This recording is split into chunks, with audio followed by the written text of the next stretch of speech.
আমি আব্বা আম্মাকে খুব মিস করি এবং আব্বাকে সকালবেলায় যে নামাজ পড়তে যখন যাই পাশে সবসময় আব্বার পাশে বসতাম। আব্বার এখনও ফিল করি যখন নামাজ পড়ি তখন ফিল করি ঈদের নামাজটা যখন আব্বা আমার পাশেই আছে। তো যে লোকটার সাথে গায়ে লেগে থাকে তার সাথে হয়তো ফিল করতে থাকি যে আব্বার টাচটা লেগে আছে এবং কোলাকুলিটা মিস করি। তারপরে এসেই বাসায় এসে আম্মার হাতের নাস্তাটা এইটা আমার প্রতিনিয়ত মানে বিশেষ করে ঈদের দিনগুলোতে খুব স্পেশালভাবে মিস করি।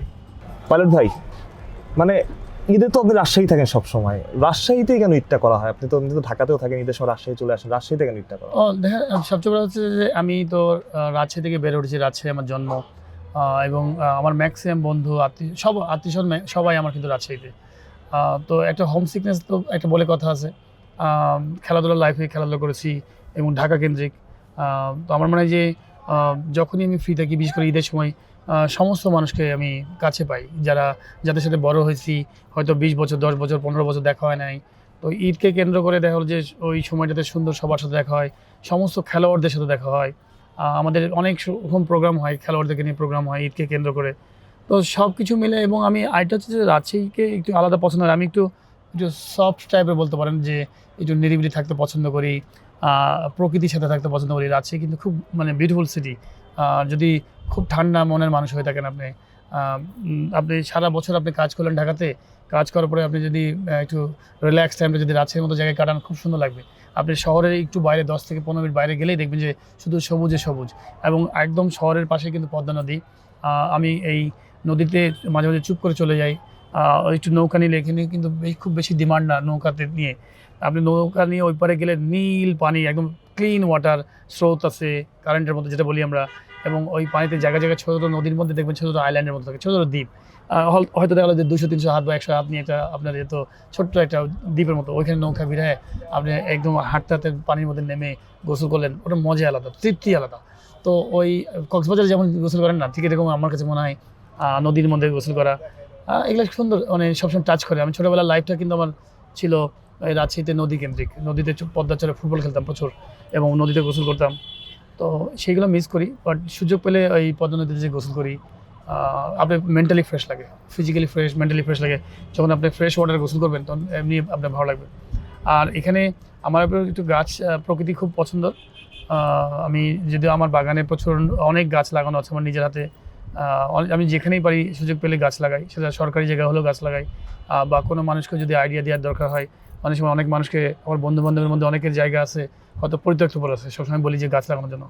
বিকজ কেন বলি, হয়তো আপনার জন্য হয়তো কোনো ব্যাপারই না, ওই গাছের দুটো ফল হয়তো আপনার গায়ে লাগবে না, আপনার অনেক টাকা আছে, কিন্তু কেউ না কেউ তো ওই ফলটা কেউ না কেউ তো খাবে বা খেতে পারে, কাউকে কিন্তু উপহার দিতে পারবে।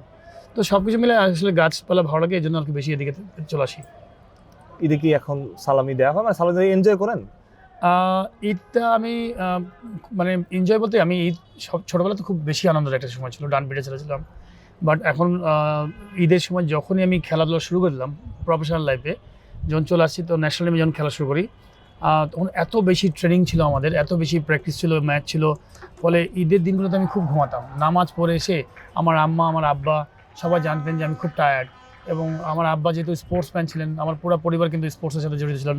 আব্বা প্রায় 20 বছর ঢাকাতে লিগ খেলেছেন, 10 বছর মোহামেডানে, 5 বছর আবহাওয়াতে, তার প্রথম 5 বছর আরও আজাদ স্পোর্টিং অন্যান্য ক্লাবে খেলছেন। তো যেহেতু স্পোর্টস ফ্যামিলি পুরো আব্বারা 7 ভাই কিন্তু যারা আছেই জেলা দলে ফুটবল খেলতেন। তো তো আমি ওই ঈদের দিনগুলোতে কী হতো, আব্বার সাথে মানে নামাজ পড়তে যেতাম, নামাজ পড়ে এসে বাসায় নাস্তা করতাম, দিয়ে আমি 2 তলায় চলে যেতাম রুমে। আব্বা আম্মা বুঝিয়ে ফেলতো যে আমি এখন উপরে আছি, যা তুই আমাকে আব্বা বলে দে যা তুই আরামে যে ঘুমাগা। একদম দুপুর পর্যন্ত একদম লাঞ্চ পর্যন্ত একদম ঘুমাতাম, বিকজ ওই রিকাভারি করতাম। ঢাকাতে অনেক ট্রেনিং মানে পিরিয়ড যে থাকতো না, তখন তো সময় পেতাম না অত রেস্ট রিকাভারি করার। তো ওই রাজশাহীতে এসে তখন ঈদের সময় এসে রিকাভারি করতাম, ঘুমাই আমি রিকাভারি করতাম। বিকালবেলায় বা সন্ধ্যার দিকে একটু বেরিয়ে বন্ধু বান্ধবের সাথে ফাটায় আড্ডা দিতাম, কিন্তু দিনের বেলাটা সব সময় দেখা হলো যে আপনার পুরা ঘুমাই রিকাভারি করতাম শরীরে মেনটেন করার জন্য। আমার প্রিয় খাবার কি ভাই ঈদের সময়? প্রিয় খাবার বেসিক্যালি তো ছিল ধরেন গরু ভুনা, বিফ ভুনা, আর আমি সাদা ভাত পছন্দ করি, বিরিয়ানিও তেমন পছন্দ করি না। আর হাতে বানানো রুটি এগুলো বেশি পছন্দ করি। আর আমার খাবারের প্রতি আমাকে যে কোনো খাবার দিলে আমি খেতে পারি, হচ্ছে কারণটা কি একটু মশলা কম, মানে ঝাল টাল এগুলো পছন্দ করি না। আর তেল ছাড়া যত তেল অ্যাভয়েড করা যায়, বিকজ ছোটোবেলা থেকেই আসলে ওইভাবে বড় হয়েছিল, আব্বা আম্মা আমাকে, যেহেতু স্পোর্টস ফ্যামিলির, তো ছোটোবেলা থেকে খাবারের একটু হাইজেনিক ফুড এগুলো থাকে, আর ফ্রুটস খুব বেশি পছন্দ করি, ফল বেশি খাই, খাবার দাবারগুলো একটু মেনটেন করার চেষ্টা করছি। তুমি বুঝতে পারছো যে আমার শরীর দেখে বুঝতে পারছো, এখনও কিন্তু রাত্রিবেলা আমি ফুটবল খেলি বা ব্যাডমিন্টন খেলি। আর খাবারটা আমার কাছে মনে হয় বেঁচে থাকার জন্য খাবার খুব দরকার, যে কী যেন, যে আমাকে ভালো থাকার জন্য খাবার দরকার, অতিরিক্ত খাবার তোমাকে আরও শরীর খারাপ করে দেবে। তো একটা সুন্দর মেনটেন করাটা ইম্পর্টেন্ট, যে কী খেলে আমি কালকে ভালো থাকবো। আর আমি যত বেশি অয়েলি ফুড, জাঙ্ক ফুড খাবো, তত বেশি আমাকে বয়সের মানে টানবে, পেট বড় হবে, শরীর খারাপ হতে থাকবে। তো আমি চাই যতদিন বাঁচবো আল্লাহ যেন সুন্দরভাবে সুস্থভাবে যেন রাখে, এবং সবসময় সবাইকে তাই আমি আইডিয়া আপনারা তো অনেক সময় বাইরে ছিলেন, মানে অনেকে এমনও ঈদ গেছে যে আমরা বাইরে কাটতেছি টিমের সাথে। সবথেকে ভালো রান্না কে করে আপনাদের মধ্যে? রান্না বান্না তো করা হয়েছে কখন? বাইরে আমাদের ক্রিকেটার ছিল না, প্লেয়ারের সাথে কেউ রান্না করার সুযোগ পায় না, বিকজ আমরা যখন যে হোটেলে থাকি সেই হোটেলে তো রান্না করার কোনো স্কোপ থাকে না।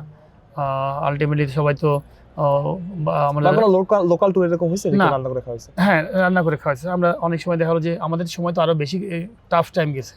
এখন তো গোটা ওয়ার্ল্ডেই সব জায়গায় বাংলাদেশি রেস্টুরেন্ট বা ইন্ডিয়ান রেস্টুরেন্ট পাওয়া যায়, সাদা ভাত অনেক জায়গায় পাওয়া যায়।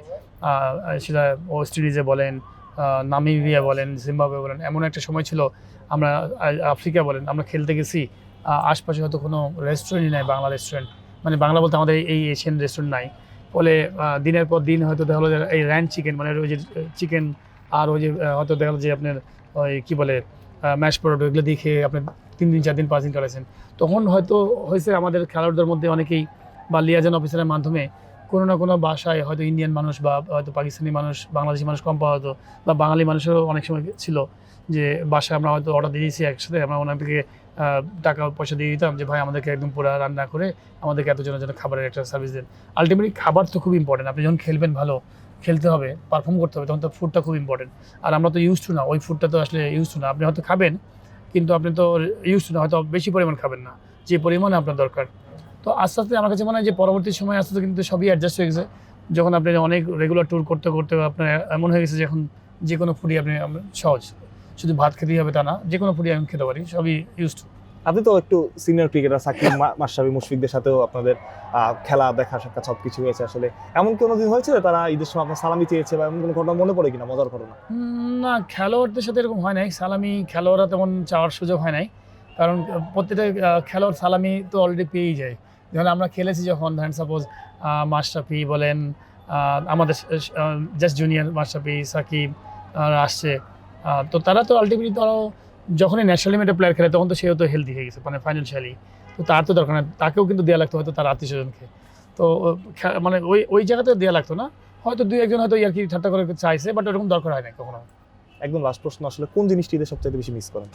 আমি ঈদে একটা জিনিস সবচেয়ে বেশি মিস করি, যেটা হচ্ছে সব কিছু আমি লাইফটা এনজয় করি, প্রত্যেকটা দিন আমি এনজয় করি, যে আল্লাহ তাআলা সবাইকে একদম চলমান দিয়েছে, ট্রেনের মতো সময়ের সাথে আপনাকে চলতে হবে। আমি আব্বা আম্মাকে খুব মিস করি, এবং আব্বাকে সকালবেলায় যে নামাজ পড়তে যখন যাই, পাশে সবসময় আব্বার পাশে বসতাম, আব্বার আম্মা এখনও ফিল করি যখন নামাজ পড়ি, তখন ফিল করি ঈদের নামাজটা যখন আব্বা আমার পাশেই আছে। তো যে লোকটার সাথে গায়ে লেগে থাকে, তার সাথে হয়তো ফিল করতে থাকি যে আব্বার টাচটা লেগে আছে, এবং কোলাকুলিটা মিস করি। তারপরে এসেই বাসায় এসে আম্মার হাতের নাস্তাটা, এইটা আমার প্রতিনিয়ত, মানে বিশেষ করে ঈদের দিনগুলোতে খুব স্পেশালভাবে মিস করি।